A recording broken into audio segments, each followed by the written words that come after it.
आपसे लेना चाहता हूँ कि एनडीएमसी में जो है डिटेल की जो समस्या है उसको एमएचए में भेजा गया है, जबकि एनडीएमसी जो है स्वायत्त है, स्वतंत्र ऑटोनॉमस बॉडी है, और उसके बाद जो आरएमआर कर्मचारी है उनका भी केस एमएचए में भेजा गया है।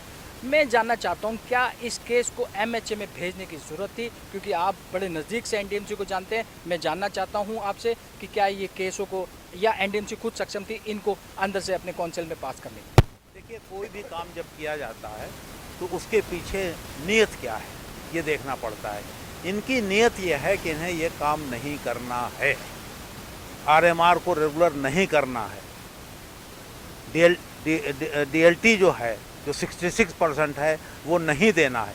जब ये नीयत ये होती है न देने की, न करने की, तो चीज़ को डिले करने के लिए दूसरे रास्ते अपनाए जाते हैं, और इसी कारण होम मिनिस्ट्री को भेजा गया है। वरना काउंसिल में रेजोल्यूशन पास करके इसको लागू करने का फैसला कर लेते। मैं नहीं समझता इसके अंदर कोई दिक्कत आती और इसे लागू किया जा सकता था। नवल जी, देखो, मैं ये 3 बात थी जी, मैं उसमें इंटरफेयर करना चाहूँगा। एक तो 7th पे कमीशन वाली, एक ये डीटीएल वाली, और एक ये डीटीएल। तो इस वजह से वहाँ मैच गया है क्योंकि ये 6/4/2016 में नोटिफाई हो गया था कि ये बंद कर दो जी।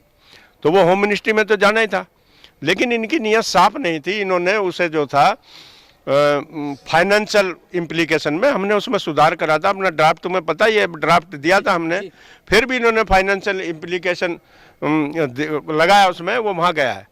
इससे ये हुआ 1 साल में कम से कम वो वैट है, ऑब्जेक्शन लग का आएगा, किसी तरह आएगा, काउंसिल में आएगा, जब हमारे को लोग आएंगे तो वो हो जाएगा। रही बात इसकी आरएमआर की, आरएमआर इन लोगों ने जानबूझ के उसके आरआर बदल दिए, ग्रुप डी खत्म कर दिया है, और शैक्षिक योग्यता जो है ना 10वीं कर दी है, उसके टेस्ट वगैरह कर दिए जो ग्रुप डी के हुआ करते थे, ग्रुप सी के हुआ करते थे। इस वजह से इन्होंने कई पोस्ट बना के नया नाम दे दिया है। इनकी मंशा ये है कि ये आगे से ना हो, आगे से बंदी हो जाए। इनकी मंशा ये है, इस वजह से हुआ नहीं है, इसी वजह से डेंटिंग पेंटिंग हो रही है उसकी। तो 22 तारीख को सरकार रही 7th पे कमीशन की, 7th पे कमीशन में ये भरम इस वजह से है एनडीएमसी में, और ट्रेड यूनियन लीडरों को भी और जो प्रत्याशी हैं उन्हें भी। ये जो यूँ कहते हैं ना पूरा नहीं दिया, ऐसा नहीं है। जब हमें 7/4/16 से अलग कर दिया गया उस स्केल से, तो 7th पे कमीशन ही रहेगा हमारे पे, डीटीएल वाला तो रहा नहीं। कमेटी ने गलती ये करी है, उनका ना तो बढ़ाया ना उनका बंद करा, और 7th पे कमीशन में जो 14 कुछ % था वो तो दे दिया। लोगों को ये कहा जा रहा है कि भाई हमें 7th पे कमीशन नहीं दिया। 7th पे कमीशन जैसे लोगों को मिला ऐसे ही हमें मिला, लेकिन हमें वो नहीं मिला डीटीएल वाला, जो वहाँ से उसे देशों से जो बनता था वो नहीं मिला। तो आज ये अंतर्राष्ट्रीय मजदूर दिवस है, हम जानना चाहते हैं आज सारे मजदूर यहाँ इकट्ठे हुए हैं, और आप इस मंच से आज प्रशासन को क्या मैसेज देना चाहते हैं, या आपकी जो मांगे हैं अगर वो पूरी नहीं की गई तो आगे आपका रवैया क्या रहेगा? देखो जी, पूरी की बात नहीं, मैं तो 1 साल से लड़ रहा हूँ, उसे आगे बढ़ाऊंगा, 1 महीने के बाद करूंगा, जो भी करूंगा अपने लोगों से सहयोग लेके।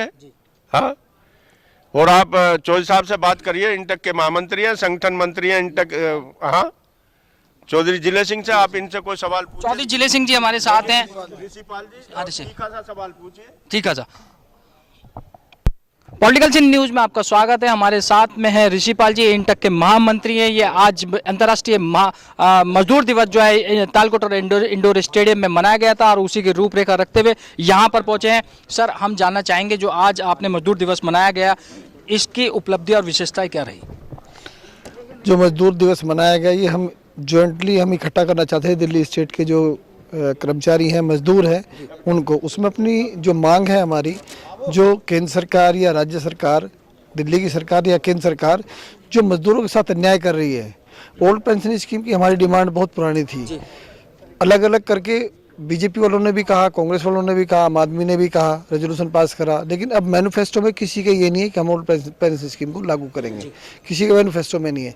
कॉन्ट्रैक्ट कर्मचारियों को पक्का करेंगे, किसी के मैनिफेस्टो में नहीं है। मिनिमम वेजेज इतना रखें, किसी के मैनिफेस्टो में नहीं है।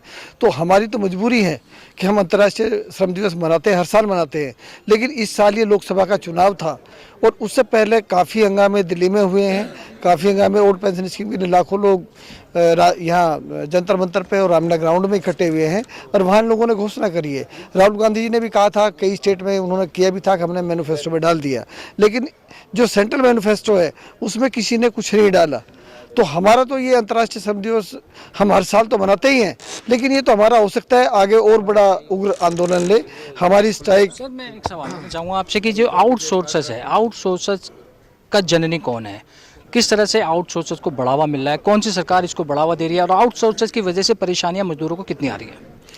सारी ही सरकारें आउटसोर्स को बढ़ावा दे रही है, सारी ही सरकारें आउटसोर्स को बढ़ावा दे रही हैं, क्योंकि आउटसोर्स में या तो कॉन्ट्रैक्ट लेबर एक्ट का वायलेशन है, जो 1970 का हमारा पार्लियामेंट एक्ट है, CLR&A एक्ट, उसका टोटली वायलेशन है। उसमें लिखा है कि प्रीनियल नेचर ऑफ वर्क है, जो परमानेंट नेचर ऑफ वर्क है उसको आप आउटसोर्स नहीं कर सकते, उस पर कॉन्ट्रैक्ट कर्मचारी नहीं रख सकते। उसका वायलेशन भारत की राजधानी में है, बाकी और अदर स्टेट में तो है ही, लेकिन भारत की राजधानी में भी उसका वायलेशन है। उसमें लिखा है कि अगर दे भी दिया कुछ को आपने कॉन्ट्रैक्ट 2, 4, 6 महीने का, उसमें भी समान काम का समान वेतन दिया जाए। यहाँ पर न्यूनतम वेतन की बात करते हैं। रही दिल्ली सरकार, जो आम आदमी सरकार है, इसने एक नोटिफिकेशन किया था कि दिल्ली में जो न्यूनतम वेतन है वो उन कर्मचारियों को दिया जाएगा जो ठेकेदार के द्वारा काम करते हैं कॉन्ट्रैक्ट पे। एक किया था जो डायरेक्ट डिपार्टमेंट ने एंगेज किए हैं, अगेंस्ट वैकेंट पोस्ट एंगेज किए हैं, उसमें बेसिक पे DA प्लस बेसिक पे DA और HRA ये उसमें दिया जाएगा। लेकिन जो केंद्र सरकार है वो कह रही है इक्वल पे इक्वल वर्क दो, सुप्रीम कोर्ट का इक्वल पे इक्वल वर्क दो। उन तीनों में से कोई भी इम्प्लीमेंट नहीं किया जा रहा परमानेंट। किसी डिपार्टमेंट में कुछ देते हैं, किसी में कुछ दे देते हैं। जैसे DTC का मैं एग्जाम्पल दूँ, DTC में किलोमीटर स्कीम दिया। अरे रेगुलर क्या DTC की बसें चाहिए नहीं है? हर साल ये बजट में पास करते हैं कि 1000 बसें DTC की आएंगी, 1000 क्लस्टर की आएंगी, लेकिन पिछले 4 साल में क्लस्टर की बसें तो आई, DTC की कोई एक भी बसें नहीं आई। 16,000 कर्मचारी, 10,000 ड्राइवर और 6,000 कंडक्टर वहाँ कॉन्ट्रैक्ट पे काम कर रहे हैं। जब वो अपनी डिमांड करते हैं, न्यूनतम वेतन की भी बात करते हैं, वहाँ न्यूनतम वेतन तक भी नहीं है। इक्वल पे इक्वल वर्क तो बहुत दूर की बात है। और जो दिल्ली का नोटिफिकेशन है कि बेसिक पे DA और ग्रेड पे दिया जाए, वो भी इम्प्लीमेंट नहीं है। उसकी डिमांड करते हैं, उनको टर्मिनेट कर दिया जाता है। गेस्ट टीचर आपके सामने यहाँ दिल्ली में 22,000 गेस्ट टीचर वो BJP के मुख्यालय पर बैठे रहे। उनको एक रेजोल्यूशन विधानसभा में पास किया कि गेस्ट टीचर को रेगुलर किया जाएगा, लेकिन जब पोस्टें ही नहीं है, गेस्ट टीचर की पोस्टें पहले कन्वर्ट की जाती, सेविंग मैचिंग पॉलिसी से की जाती, फिर उनका बजट निकाला जाता, तब वो विधानसभा में प्रस्ताव पास किया जाता। आधा अधूरा प्रस्ताव पास करके, एक सवाल आधा अधूरा प्रस्ताव पास करके उन्होंने गेस्ट टीचर को हमने परमानेंट कर दिया, हमने केंद्र में भेज दिया। वो हाँ सवाल मैं लूँगा आपसे। क्या आपको लगता है कि NDMC पे जो मजदूर है, जो NDMC में मांग है, उनकी जायज़ है और वो कितना परेशान है, और इंटेक का हस्तक्षेप क्या है? NDMC की जो डिमांड है डेथ केस 100% हमने जल बोर्ड में डेथ केस कराए। NDMC तो स्मार्ट सिटी में आया। स्मार्ट सिटी में ये कॉन्ट्रैक्ट के कर्मचारी या सफाई कर्मचारी ना हो, या RMR जिनको रेगुलर ना किया जाए, या TMR लगे हों, या खाली पोस्टें पड़ी हों, तो स्मार्ट सिटी कैसे हो सकती है? कैसे डेवलपमेंट कर सकते हैं? भारत की राजधानी, और ये 100 स्मार्ट सिटी उन्होंने बनाए, उनमें से एक दिल्ली में भी था जो NDMC एरिया था। जब ये यही इम्प्लीमेंट 4-4.5 साल में नहीं कर सके, उनके कर्मचारियों को उनको हक नहीं दे सके, तो क्या स्मार्ट सिटी? इंटेक का हस्तक्षेप? इंटेक उसमें पूरा जो NDMC वाले फैसला लेंगे, उसमें इंटेक पूरा उनको सहयोग करेगी। पूरे दिल्ली के जितने कर्मचारी हैं, चाहे वो बिजली विभाग के हों, चाहे वो जल बोर्ड के हों, चाहे वो DTC के हों, चाहे MCD के हों, सारा विभाग इनका साथ देगा। और इसमें हम जैसा निर्णय ये लेंगे, वैसे ही इनके निर्णय के साथ रहेंगे, हम पूरा सहयोग करेंगे।